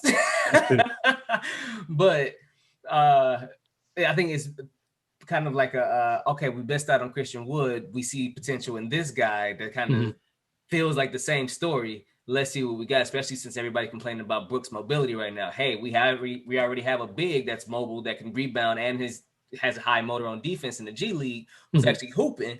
Let's bring him up and give him a shot. Don't Christian Woodham. I think that's what a lot of his Don't Christian Woodham is funny. I like that. But it's a thing in Milwaukee now. No, I've seen it. One thing about Mom D that I want to say, I was listening to Locked On Bucks. I think it was Kane or whoever the guest was on the episode, but they were pointing out the difference between Christian Wood and Mamdi in the sense that Christian Wood in the G League, he was doing everything. He was bringing the ball up. He was showing like, I am a star. Okay. Do you hear me? I am a star. I want to be the man. And that was always a knock on Christian Wood was his attitude and the way he approached the game, which is why he ended up in the G League eventually. It wasn't necessarily just because of talent. It was like, he thought he was the man before he was the man, which that level of confidence isn't necessarily a bad thing, but it made teams have pause with him. And in Milwaukee, the pause came because he played the same position as Giannis. So they were kind of like, there's no way for you to be exactly what you want to be here because we already have that with Giannis. Like you can't be the focal point of our team because we have a focal point. Yeah. So that was part of the reason why Christian Wood didn't work here. Now, in retrospect, should you have made that work somehow? Yes, but they did not. And that kind of, not to cut you off, but just to interject really quickly, like that kind of goes back to my point, like last year talking about like why Carmelo wasn't necessarily in the league to begin the year. It's like doctors and nurses are both, medical professionals, but like they have different skill sets, and just because you're a good doctor doesn't make you a good nurse. So like basically Christian Wood, like he has to be involved in everything. Like he has to be like the playmaker. He has to be the one, like you said, he has to be the star. Whereas, other players can actually come in and be role players. They might not be as talented as Christian Wood, but like they may be more important because again, like you have a Giannis, you don't need a Christian Wood. You need a bunch of Pat Connaughton. You know what I mean? Like so that was my point. So with Mamdi, he has skills that are actually look like they could be translatable to being a good role player next to Giannis, which is why I was into I'm not as crazy as Twitter is about him, but like wow, like because realistically, I don't know what he can really be able to do. Like he's not going to tip the scale that way, but Bucks are going to be in salary cap hell for a while, so they need as many young players as they can get that are impactful in some way. And I think that Mamdi can actually do that because he's a defense first forward, block shots, rim run. Like I'm thinking like a Jared Allen. Somewhat. Yeah. Like that's what you really need. Like, and I think that Mandy has more potential on the Bucks than Christian Wood did because of the reasons that we just said. But good luck to Mandy. I hope Bud gives him some playing time. That was gonna be my last point. Like Because you never know. We just gotta get Bud to buy in. Like that's the most important thing. You never know. So the finalists for the 2021 class of the Basketball Hall of Fame have been announced. First of all, shouts out Marcus Johnson, finalist. Hey. Again, get him in this year, man. Bucks legend. Greatest hairline in the history of, second greatest hairline in the history of basketball behind Jalen Rose. Had to correct myself real quickly. Ken's favorite player, Paul Pierce. Fuck him. Fuck him. But congrats, but fuck. Chris Bosh, Michael Cooper, Tim Hardaway, Ben Wallace, Chris Webber. And then for coaches, we have Rick Adelman and Bill Russell, who was actually inducted in 1975 as a player. He was the first black head coach in the NBA, and he led the Celtics to back-to-back championships in 1968 and 1967 when he was also playing. Bill Russell trying to get his nature boy Ric Flair on. Induct me multiple times, please. Mm-hmm. Need all the rings. Right. I need all the accolades. I know Lenny Wilkins is in both as a player and a coach, but I'm not sure if anybody else is. Okay. But notable nominees who did not make the cut for the 21 class include Chauncey Billups, Richard Hamilton, Becky Hammond, and Swin Cash. Dang. Hopefully soon, though. Yeah, there's always next year. Mm-hmm. All right. Am I the only one with to blow the whistle this week? Anyone else got anything? All right. Let's blow the whistle.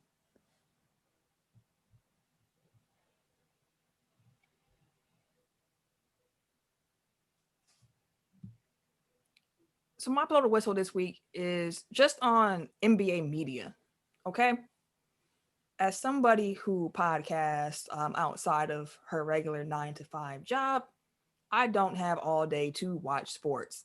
I don't have all day to research sports. I only have the hours allocated to me when I'm off the clock. And hey, I do what I can do, okay? I think I know what I'm talking about for, at least enough to be here on this platform. Meanwhile, you have people who are getting paid to watch sports, to go and talk about sports. And they just don't seem to take that seriously. And it bothers me. In particular, what caused me to have this blow the whistle was I saw a clip from First Take in which Stephen A. Smith was talking about Dame Dollar and how cold Dame is and talking about how much better Dame would be if he played in New York. Like that was the whole, like the segment, like just come, I'm just saying, like just come to New York. Like I'm saying. And that's a problem with the NBA because the NBA makes its off-season and player movement the most important part of the league when they should be focusing on the talent that they actually have. Like NFL doesn't do that. Like in the offseason, sure, we can speculate all we want to. It is the offseason. There is nothing else to talk about. But in the middle of a season, while Dame is having like a great year, leading the Trailblazers to the 5 seed himself dang near without CJ, like that's not the time to do that. That's when you should be giving big ups to Portland. Portland deserves that love. That is their guy. Stop trying to take these players out of their markets when they're happy there. Like in the NFL, you will tune in on a Thursday night game. First of all, a Thursday night game against the doggone Bengals and give me another trash Jets. team. And they'll hype it up. They will hype it up. They will make you think that game is so important. Shoot, we were tuned in for the NFC East race when they weren't even over 500. Them teams was terrible. They were terrible. But they made it mean something. They made the games feel important regardless of the fact that those teams were doing poorly. Even before we knew how it was going to end, and those teams were just trash. Like, they made you think it was important and to tune in. The NBA does not do that. Like, NBA media just craps on the small market teams. They crap on the bad teams. They don't incentivize you to watch those games in any way. And it makes me mad. I'm tired of it. Give these players their shine where they're at. In the offseason, if you want to speculate, go ahead. That's what the offseason is for. But right now, you should be highlighting what they do. highlight the young dudes on the bench, highlight whatever you can about the team to make people tune in. That's why people don't care about the regular season as it is. Like, do a better job marketing your product. And if y'all need some help, call Tech File because we'll come and do it. Indeed. We'll come and do it the right way. I guarantee you that. You pay me, and hey, NBA. I got all day. You give me all day, and I can spend my day watching film and reading stats. And oh my God, you know what I could be? Do you know what I could be if I had all day? I would be amazing, fam. Also, all I'm saying, just NBA media needs to be better. They need to be better because the way that they cover this league does it a disservice. Because at this moment, there is so much great talent spread amongst this league that they should be getting way more shine than what they're doing. So my blow to whistle is just on NBA media. Just please be better. And Shaq not knowing players' first names is not endearing, fam. It's not endearing. I just know who Mitchell Robinson is. Like, it's not endearing. Okay? Also, just saying they got itch at the end of their name, that means they can shoot. That's racist. Like, he did say that. Yeah, that is right. It is. He said like, they got itch at the end of their name. if their name ends with IC, like they can shoot. He did say that. He named a whole bunch of form. Like he just started. Yeah. Stojakovic, Vucevic, Doncic, Jokic. Like, oh, that's so funny. I'm like, I can give you some better analysis than that, fam. Right. Come on. I'm tired. But like Camille, what you just did was basically distill the last 4 years of this podcast for me into like 90 seconds. Like that's what I've been railing on. Like as long as I've had a platform, like do a better job of marketing. Like it pissed me off to no end. Like the Bucks were in the conference finals, and like they're talking about like, oh, what's KD gonna do? Is Kawhi gonna stay in Toronto? It's like, why is that leading the jump right now? Like, why are y'all not talking about the game that you had last night? Like you do a piss poor job of marketing your product and then wonder why like your brains are in the toilet. Right. Again, if y'all want it done right. I didn't hear talk about like Tom Brady's gonna lead the Patriots and what team is he gonna go to like in the middle of the season. It's no, like, well, he might leave at the end of the year, but like what can he do while he's still in New England? Like that's all you heard. And they were like, this could be his last guy. Like they were hyping up that way, like tune in. It could be like come on now, man. Like, I gotta be better. Y'all gotta be better. That being said, let's go into the tech top 5 for the week and get out of here.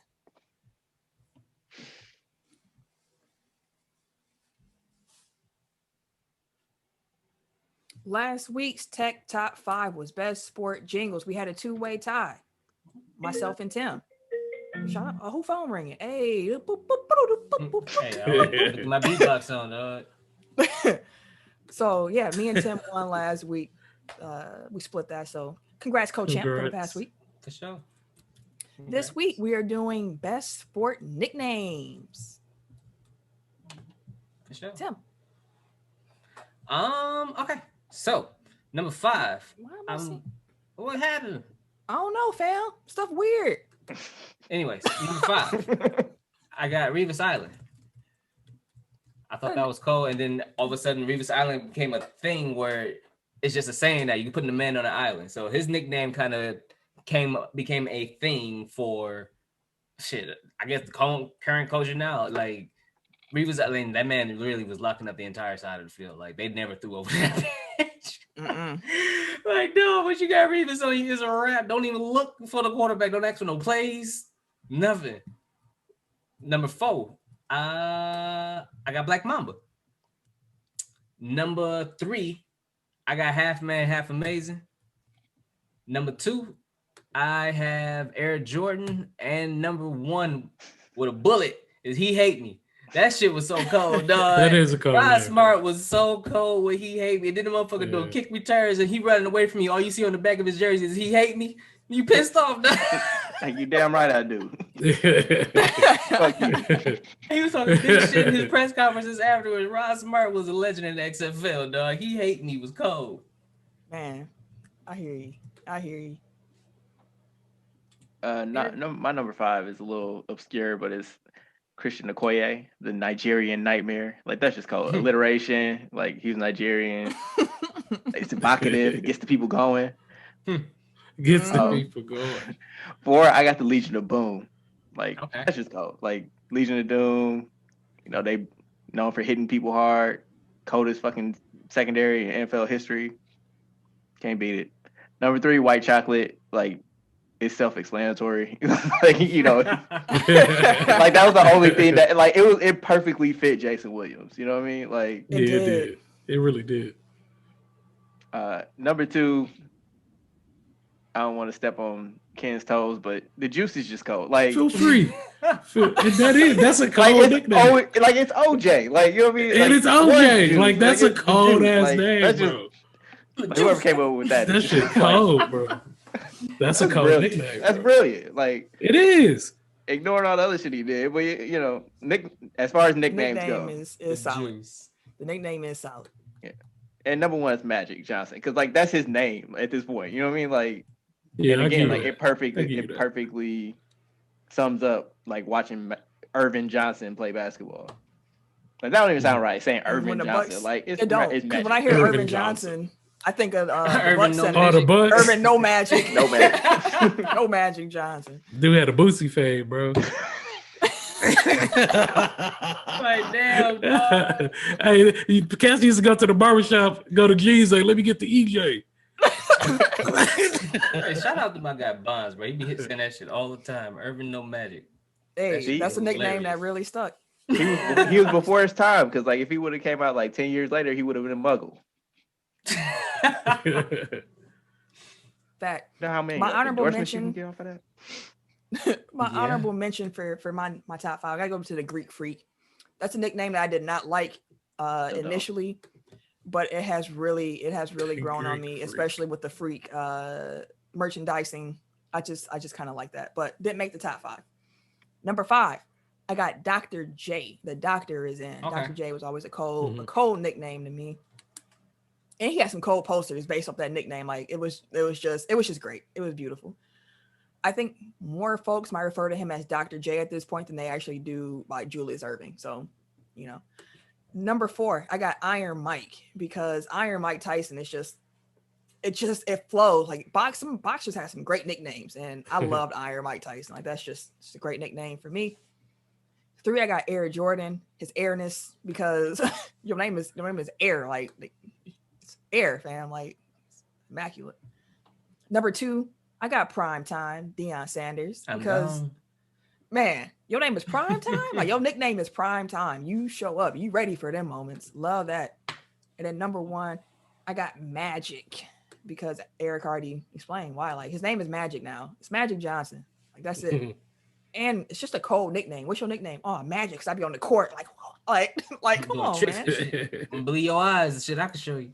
So I was trying to remember what my uncle's nickname was when he played at Custard. He was like All State. And his nickname was so funny to me when I was growing up. I'm gonna find it and come back to y'all, because them old nicknames back in like the 70s and whatnot, they used to just we shot Willie. I think his nickname was Poison, because he was killing niggas on the court. I think that's what he used to say. That's what he used to say, Poison. That sounds like some uncle. That sounds like an uncle story. Like, they used to call me Poison because I was killing them. Killing them niggas on the court. Killing them all things. Like, you come to find out it was just him calling himself Poison for 3 years. No, actually, I looked him up for real. Like, he was actually cold. Like, my other uncles was like, no, he was of us 4. Like, he was the one. He was it. Like, he was it.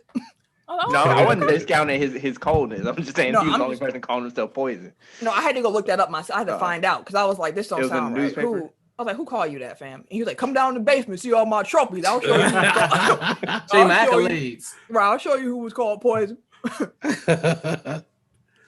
But my 5, at number 5, I have the Juice. Just like we just said, it's a cold ass nickname. Mm-hmm. I guess clever. Yeah, exactly. Mm-hmm. Like his name's OJ. But at number 4, Eric Jordan. Number 3, Prime Time. Number 2, the Heartbreak Kid. Always HBK. Always thought that was cold. And then number 1, Black Mamba. Fair enough. See, I had to knock Black Mamba and Prime Time because they gave it to themselves. I feel like the cold nickname got to be bestowed to you. Like, you can't just be like, start calling me the Dragon. But if you give yourself a nickname and it's stick though. It's stuck though. Like King James. Like that, like, you know? Hey, if you can give yourself a nickname that sticks, that's what I'm saying. Yeah, you earned it. He gave himself that name. But yeah, they crowned him. I definitely didn't LeBron call himself King James first? I don't think so. I thought it was like a play on like the Bible and shit. Like, right, I was like, the Bible, yeah. The king, you're right. So I think the media took that and ran with it because I think he got a King James version, something tattoo on his arm or something. He got like a King James. We're gonna have to figure out the origin of the King James. I'm pretty sure it was the media though. They had the motherfucker going through. So no, he was called that in high school, but I don't know who called him King James first. Like I don't know. But I know he had chosen one on his back, but that's because like SI put that on the cover when he was on it. I wonder if some of those he actually was like he really became like it's still, every time I think about like LeBron's journey, like it's just like he really like met every expectation that and exceeded every expectation realistically could have. For real, blew right past him. The highest bar that anybody had to clear ever. Like from age 16, it's like this is the next Michael Jordan, and he really became like the next Michael Jordan. Like he's different, he's not the same, but like he's there. He's that tier. Like he's pretty much the only player that you can really set. Like I know King not, but like realistically, like he's the only player that you can really be like he's actually a threat to Jordan to be like the great or like for a generation. Like he is the greatest player to all ever play. You know what I mean? Like that's an impossibly high bar to meet, and he met it and exceeded it in ways. And not to mention all the off the court shit. Like he never got in trouble. Nope.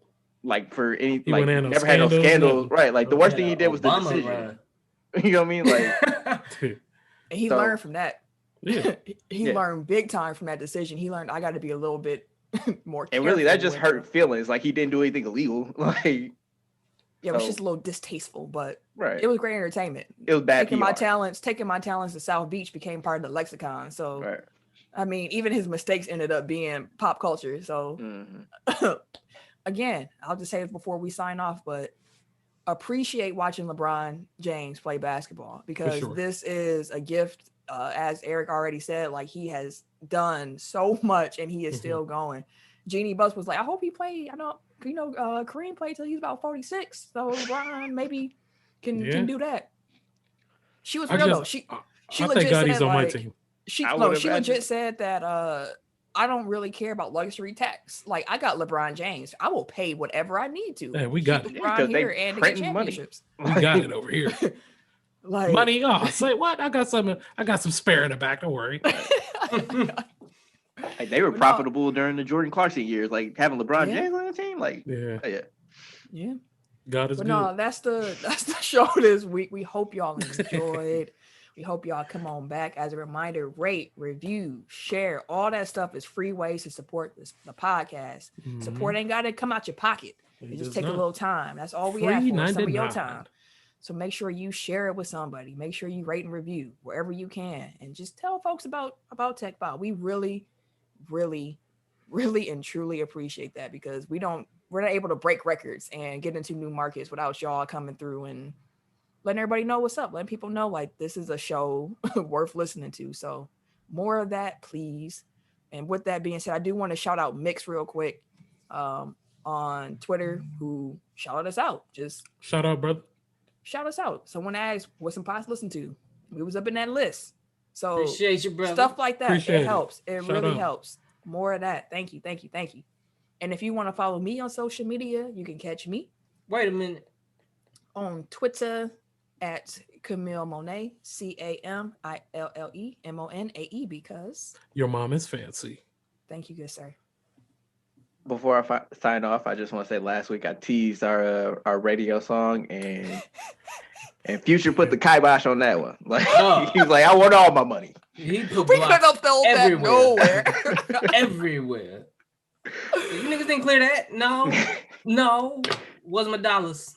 Right. Ain't got your dollars, Future. Fuck up some comments, bro. So if you were looking for it, like it's in the vault because wherever it will stay. Right. Because Future said trying to get sued. We ain't got that. Hey, we ain't got that. But yeah, so at Bucksmanner on Twitter. That's all you get. Yeah, it didn't work. Everyday_gentleman on Instagram, K Harris 216 on Twitter and Snapchat. And it's your boy, TIMKINZ, the number 3, aka Ass Ketchum, aka Mr. Give It To Me. See y'all next week. Bring your friend too. Tell your friend to come along, grab them, say, hey, hit play on there. We can do a group share shit. Y'all can listen together. Listen together. You know what that sounds like, right? Sound like they sharing the show. Bring your friend. We can get this group thing going. Like, yeah, they can share a show together. Sound like you pitching the mayor again. Hey, don't bring us up, man. Hey, listen. Pitching Share woo. the show. Pitching Share woo. the show. Don't be pitching woo. Share the show.